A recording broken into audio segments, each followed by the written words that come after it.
Hello दोस्तों, नमस्कार। स्वागत है आप सभी लोगों का एक्सेल की नई क्लास में। जैसा कि दोस्तों मैं आप सभी लोगों को एक्सेल के टॉप 50 फार्मूले सिखा रहा हूं और ये टॉप 50 फार्मूला सीरीज का पार्ट नंबर 5 है। इस क्लास के अंदर हम लोग एक्सेल के राउंड फार्मूले के बारे में बात करेंगे, राउंड अप फार्मूले के बारे में बात करेंगे और राउंड डाउन फार्मूले के बारे में बात करेंगे कि आपको इन तीनों फार्मूलों को कहां पर यूज करना है और किस तरीके से इनका यूज होता है। हेलो दोस्तों, मेरा नाम है गुलाब और आप देख रहे हैं गुलाब गुरु कंप्यूटर स्मार्ट क्लास। वीडियो पसंद आएगा तो लाइक, शेयर और सब्सक्राइब तो आप जरूर करिएगा। चलिए वीडियो शुरू करते हैं। जैसा कि मैंने आपको बताया कि ये हमारे टॉप 50 फार्मूला सीरीज का पार्ट नंबर 5 है। अगर आपने जो है इस पार्ट से पहले जितने भी पार्ट मैंने बनाए हैं फार्मूला सीरीज के ऊपर, अगर आपने वो पार्ट नहीं देखे हैं तो इस वीडियो के नीचे डिस्क्रिप्शन बॉक्स को एक बार जरूर चेक करें। वहां पर आपको वीडियो का लिंक मिल जाएगा या फिर ऊपर आई बटन में भी मिल जाएगा। आप क्लिक करके उनको जो है देख लीजिएगा। इससे जो है आपके टॉप 50 फार्मूले कंप्लीट होंगे। तो जैसा कि मैंने आपको बताया कि आज हम लोग जो है राउंड और राउंड अप और राउंड डाउन 3 फार्मूले सीखेंगे। लेकिन तीनों फार्मूलों को सीखने से पहले हमें ये समझना होगा कि आखिर इनका यूज क्या है और कहां पर हम लोग इसको यूज करेंगे। तो देखिए, ये जो फार्मूले यूज होते हैं किसी भी वैल्यू को राउंड करने के लिए होते हैं। जैसे कोई वैल्यू अगर दशमलव में चली जाती है तो ये दशमलव को हटाने में काम आते हैं। और इसको आप कहां पर यूज करोगे ये भी मैं आपको बता देता हूं। जैसे कि देखिए, आप कहीं पर किसी शॉप पर जो है बिलिंग का काम कर रहे हैं या फिर खुद की आपकी दुकान है जहां पर आप एक्सेल में बिल बना रहे हैं या फिर आपने जो है सैलरी स्लिप बनाई है, वहां पर जो है जो भी पेमेंट देना है वो कुछ इस तरीके से दशमलव में जा रहा है। ठीक है, यानी पॉइंट के बाद भी संख्याएं आ रही हैं। तो इन संख्याओं को हम राउंड और राउंड अप और राउंड डाउन फार्मूले से इनमें जो दशमलव के बाद की संख्याएं हैं उनको राउंड कर देते हैं, उनको हटा देते हैं। ये ऑटोमेटिक हट जाता है। जब मैं आपको प्रैक्टिकली करके दिखाऊंगा तो आपको अच्छे से और भी समझ में आएगा। लेकिन अब आपके मन में ये सवाल जरूर आ रहा होगा कि भैया हम तो इस संख्याओं को यहाँ से भी जो है राउंड कर सकते हैं। जैसे कि हमने इन संख्याओं को सेलेक्ट किया, इसके बाद देखिए यहाँ पर डिस्क्रीज डेसिमल और इंक्रीज डेसिमल के ये जो ऑप्शन है इन पर क्लिक करने से ये संख्याएं देखिए यहाँ पर राउंड हो गई हैं। देखिए ये संख्याएं राउंड तो हो गई हैं, लेकिन जब इसमें कैलकुलेशन आप करोगे ना, कोई फार्मूला यूज करोगे ना, तो वह कैलकुलेशन बहुत ही गड़बड़ आने वाली है। ठीक है, जैसे कि मैं आपको करके भी दिखा देता हूँ। ये संख्या है 321, इसके अंदर हम लोग जो है 10 से गुना करने वाले हैं। तो गुना करने के लिए हम लोग इक्वल प्रेस करेंगे, इस संख्या को सेलेक्ट करेंगे, स्टार का सिंबल बनाएंगे मल्टीप्लाई का और 10 से हम लोग गुना करेंगे। अगर 321 में हम लोग 10 से गुना करेंगे तो 3210 आना चाहिए। ठीक है, लेकिन आएगा क्या? यहाँ पर हम लोग एंटर की को प्रेस करेंगे तो देखिए 3206 आ रहा है, जबकि कितना आना चाहिए? 3210 आना चाहिए। ठीक है, तो अगर आप जो है इन संख्याओं को यहाँ से जो है राउंड करोगे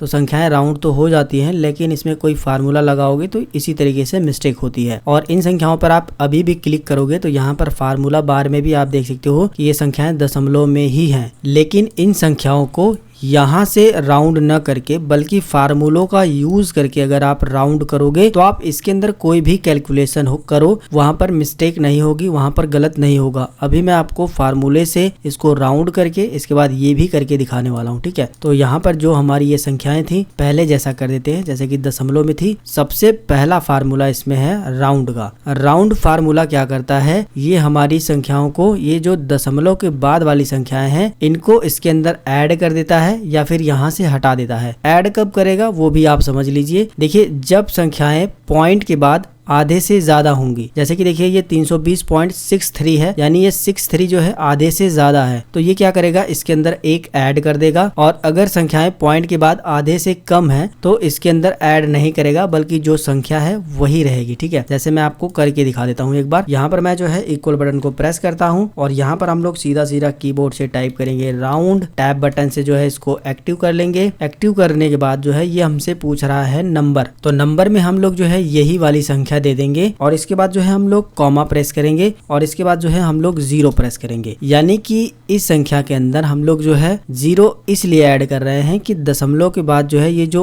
अंक आ रहे हैं ये 0 में कन्वर्ट हो जाए। इसके बाद जो दशमलव के बाद कोई भी अंक ना आए बल्कि 0 हो जाए, तो इसीलिए हम लोग जो है यहाँ पर 0 प्रेस कर रहे हैं। अगर आप जो है यहाँ पर 1 प्रेस कर देते हो तो दशमलव के बाद जो पहली संख्या है वो सभी में आएगी। ठीक है, वो भी मैं अभी आपको करके दिखा दूंगा। इसके बाद जो है ब्रैकेट को बंद करते हैं, एंटर की को प्रेस करेंगे तो देखिए दशमलव के बाद जो है 00 हो गया है और ये संख्या जो है आधे से बड़ी थी, मतलब पॉइंट के बाद जो है आधे से ज्यादा थी, इसलिए जो है ये 321 हो गया है, जबकि ये 320 है। और अगर आप जो है यहाँ पर 0 न देते, मान लीजिए यहाँ पर आप 1 दे देंगे, 1 देने के बाद अगर आप एंटर की को प्रेस करेंगे तो देखिए 320 के बाद पॉइंट के बाद 6 आ रहा है, मतलब एक डिजिट यहाँ पर आ रहा है, ये आपको ध्यान देना है। तो यहाँ पर आपको जो है 0 ही रखना है। ठीक है, क्योंकि हम लोग जो है पॉइंट के बाद कोई भी संख्या नहीं चाहते हैं, 0 चाहते हैं। इसके बाद जो है एंटर की को प्रेस करेंगे, ये हमारी वैल्यू जो है राउंड हो गई है। और अगर आप जो है यहाँ पर क्लिक करके इसको नीचे की साइड में ड्रैग कर दोगे तो सारी हमारी संख्याएं राउंड हो जाएंगी। अब जो मैंने आपको बताया था उसको आप नोटिस करिए, देखिए ये 320.63 था, यानी पॉइंट के बाद ये जो 63 है वो आधे से ज्यादा था, तो इसके अंदर 321 हो गया है। लेकिन यहाँ पर देखोगे पॉइंट के बाद जो है 22 है, मतलब आधे से कम है, तो ये 422 ही इसके अंदर आया है। ठीक है, और इसी तरीके से ये आधे से ज्यादा है तो ये 524 हो गया है, और ये भी आधे से ज्यादा है पॉइंट के बाद, तो ये 783 हो गया है, जबकि यहाँ पर कितना था 782, और ये आधे से कम है, इसलिए जो है ये 644 ही रह गया है। इतना आपको ध्यान देना है। ओवरऑल बस आपको इसमें ये चीज का ध्यान देना है कि अगर पॉइंट के बाद संख्या आधे से ज्यादा रहेगी तो उसके अंदर ऐड हो जाएगा, नहीं तो जो संख्या रहेगी वही रहेगा। अब हम क्या करेंगे, इसको यहाँ से ये जो दशमलव के बाद जो है 0 डिजिट आ रहे हैं, इसका कोई मतलब नहीं है, तो यहाँ से हम जो है इसको हटा देंगे। अब मैं आपको यहाँ पर इसका गुना करके भी दिखा देता हूँ, जो हमने यहाँ पर गुना किया था। ठीक है, हमने यहाँ पर राउंड फार्मूला लगा करके अब यहाँ पर गुना करिए, देखिए वैल्यू एकदम सही आएगी। यहाँ पर इक्वल बटन को प्रेस करेंगे, इसको जो है सेलेक्ट कर लेंगे, क्योंकि हम इसी में गुना करने वाले हैं। 321 में मल्टीप्लाई का सिंबल और 10, एंटर की को प्रेस करेंगे तो देखिए अब देखिए यहाँ पर 3210 आ रहा है, इसमें कितना आ रहा था 3206। तो इस तरीके से आप जो है फार्मूला लगा करके करोगे राउंड, तो कैलकुलेशन कोई भी करो बहुत ही अच्छे तरीके से प्रॉपर तरीके से कैलकुलेशन होगा। अब बात कर लेते हैं राउंड अप फार्मूले की। जब राउंड फार्मूला था राउंड करने के लिए, तो राउंड अप फार्मूला क्यों आया, तो देखिए राउंड अप फार्मूला क्या करेगा कि जो भी वैल्यू रहेगी पॉइंट के बाद अगर वो आधे से कम भी है या आधे से ज्यादा भी है, उसको अप ही करेगा, मतलब उसको बढ़ाएगा ही, घटाएगा नहीं। जैसे कि देखिए ये 422.22 था ना, तो इसने क्या किया कि जो 22 था लास्ट में पॉइंट के बाद जो 22 आ रहा था उसको इसने हटा दिया, बल्कि यही रखा है। लेकिन जब हम लोग राउंड अप फार्मूला लगाएंगे तो ये 423 हो जाएगा। ठीक है, इसी तरीके से ये भी जब कम हो गया है, मतलब ये 0.45 जो है इसमें ऐड नहीं हुआ है, तो ये क्या करेगा जब हम लोग राउंड अप फार्मूला लगाएंगे तो ये 645 हो जाएगा। ठीक है, राउंड अप फार्मूला क्या करता है, बस आपको छोटा सा यहाँ पर ध्यान देना है कि जो भी वैल्यू है पॉइंट के बाद वो अगर आधे से ज्यादा रहे या कम रहे उससे फर्क नहीं पड़ता है, इसके अंदर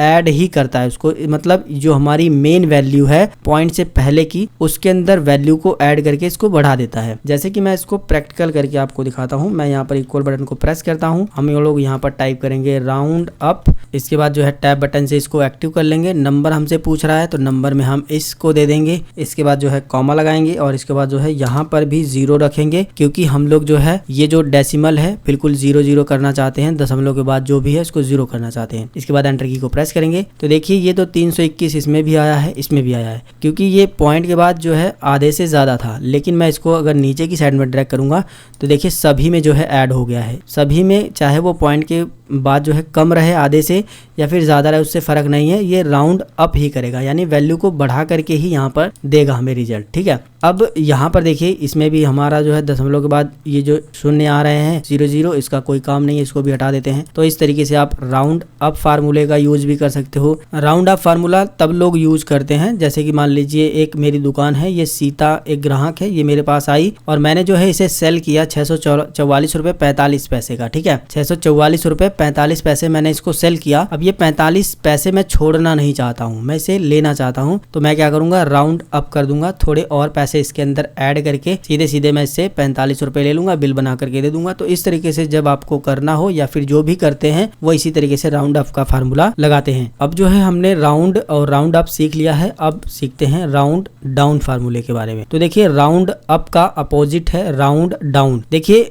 क्या करेगा कि ये पॉइंट के बाद जो भी वैल्यू रहेगी उन सभी को छोड़ करके मेन वैल्यू को ही सिर्फ उठाएगा। ठीक है, पॉइंट के बाद आधे से ज्यादा रहे या कम रहे कोई फर्क नहीं पड़ेगा, सिर्फ यही वाली वैल्यू उठाएगा, पॉइंट के बाद वाली वैल्यू को घटा देगा। मैं इसे भी जो है आपको प्रैक्टिकल करके दिखाता हूँ। मैं यहाँ पर इक्वल प्रेस करता हूँ और यहाँ पर हम लोग टाइप करेंगे राउंड डाउन, नीचे की साइड में आ जाएगा। इसको टैब बटन से एक्टिव कर लेंगे। ये हमसे नंबर पूछ रहा है तो सेम हम वही नंबर दे देंगे। इसके बाद जो है सेम वही काम करेंगे, कॉमा लगा करके 0 प्रेस कर देंगे और यहाँ पर जो है ब्रैकेट को बंद कर देंगे, एंटर की को प्रेस कर देंगे। तो देखिए यहाँ पर राउंड भी हो गया है, यानी जो दशमलव की बात की जो अंक आ रहे थे वो हट भी गए हैं, लेकिन जो हमारी मेन वैल्यू थी 320 वही आई है। आई क्यों है? क्योंकि हमने राउंड डाउन का फार्मूला लगाया है। हमने एक्सेल को कहा है कि भैया राउंड तो करना लेकिन डाउन करना, इससे ऊपर वैल्यू नहीं जानी चाहिए, 320 से नीचे ही रहेगी चलेगा। तो हम क्या करेंगे, इसको अब ड्रैग कर देंगे। सभी का देखिए वही वाला आया है जो यहाँ पर मेन वैल्यू थी। अभी हमें दशमलव के बाद जो 0 आए हैं इनका काम नहीं है, यहाँ से हम लोग हटा देंगे। तो यहाँ से आपको जो है राउंड डाउन फार्मूला भी समझ में आ गया होगा। अब ये भी मैं आपको बता देता हूँ कि आप राउंड डाउन फार्मूला कहाँ पर यूज करोगे या फिर लोग कहाँ पर यूज करते हैं। जैसे कि मैंने आपको सीता का एग्जाम्पल बताया था। मान लीजिए मेरी ही दुकान है, सीता ने क्या किया, मुझसे 644 रुपए 45 पैसे का सामान लिया। तो मैंने कहा कि ये मेरी रेगुलर ग्राहक है, इससे 45 रुपए क्या लिया जाए, और मैंने क्या किया, बिल में राउंड डाउन का फार्मूला लगा करके 644 रुपए ही इससे लिए, बल्कि 45 पैसा इसको छोड़ दिया। तो उस कंडीशन में आप जो है राउंड डाउन का